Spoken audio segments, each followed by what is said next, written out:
안녕하세요. 차박차박의 차영현 세무사입니다. 2019년 8월 26일 입법 예고가 있었는데요. 바로 변호사도 회계 및 세무 관련 교육을 수료하는 경우 모든 세무대리 업무를 수행할 수 있다는 건데요. 여러분들은 어떻게 생각하십니까? 상식적으로 생각해도 이건 말이 안 되는데요. 현재도 대부분의 변호사들이 직접 본인의 세금 신고를 할 수 없어 세무사에게 세금 신고를 위탁하고 있는 실정입니다. 그럼 본론으로 들어가기 전에 왜 변호사들에게 세무사 자격증을 주게 되었는지부터 알아보도록 하겠습니다. 1961년 세무사법이 신설되었을 때 국민들에게 양질의 서비스를 해주기에는 세무사 인원이 턱없이 부족하였기 때문에 이걸 해결하기 위해 변호사 등 비세무사에게도 부여했던 것이 시작입니다. 그리고 그 시절에는 세법이 이렇게 다양화되고 복잡해지기 전이었죠.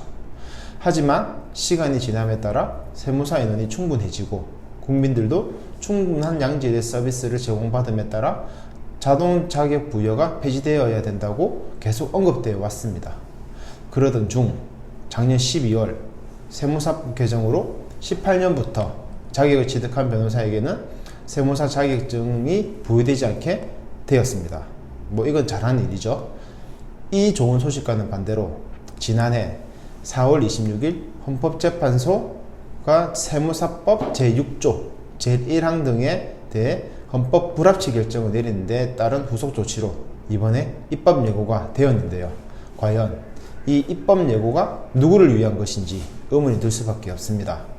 세무대리인은 정확한 세액을 산출해야 하는 조세의 특성상 회계와 세법 두 분야의 지식이 모두 뒷받침되었을 때 비로소 수행할 수 있는 것이고, 회계학 능력이 검증되지 않은 변호사에게 단순히 교육을 이수한 것만으로 세무대리 업무를 가능하게 하는 것이 과연 옳은 일일까요?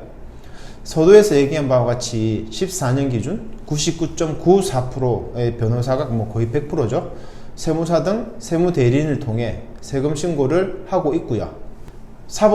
사법시험 시절 조세법을 선택한 인원이 전체 응시자의 1%에도 미치지 못하였으며, 로스쿨 체제에 의한 변호사 시험 응시자 중에서도 조세법을 선택한 인원은 2.2% 수준에 그치고 있습니다. 그리고 회계학은 시험 과목에 아예 없죠. 실제로 주위의 변호사 사무실 세무대리하고 있는 세무사님들에게 물어보면, 의뢰인이 변호사들에게 세금 관계를 물어보면 세무사에게 전적으로 위탁하는 경우가 대부분이라고 합니다. 이렇듯이 만약 세무 실무 능력이 없는 18,000여 변호사에게 세무대리를 허용할 경우 세무 업무의 공공성과 신뢰성이 훼손되고 그 책임은 고스란히 국민이 떠안을 수밖에 없습니다. 국가가 세무사, 회계사, 관세사, 노무사 등 전문 자격사들을 만든 이유는 전문적인 지식을 가진 전문가로부터 국민들이 도움을 받을 수 있도록 하기 위해서입니다. 변호사 자격증을 소유하고 있다는 이유로 타 자격사 업무를 할 수 있게 한다면 국민들이 입을 손해는 말로 할 수 없을 만큼 엄청날 거라고 예상이 됩니다.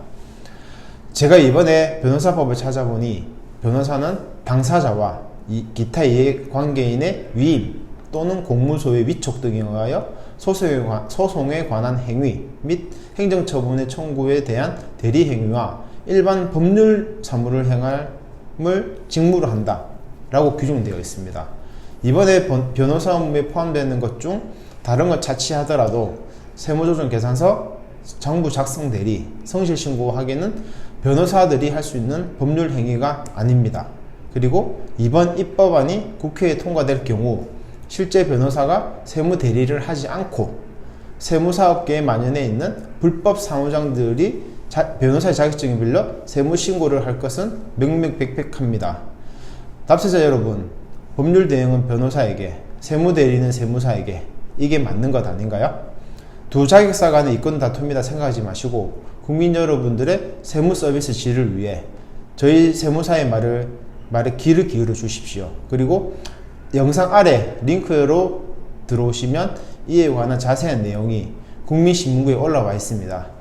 읽어보시고 공감되시면 동의 부탁드리겠습니다. 감사합니다.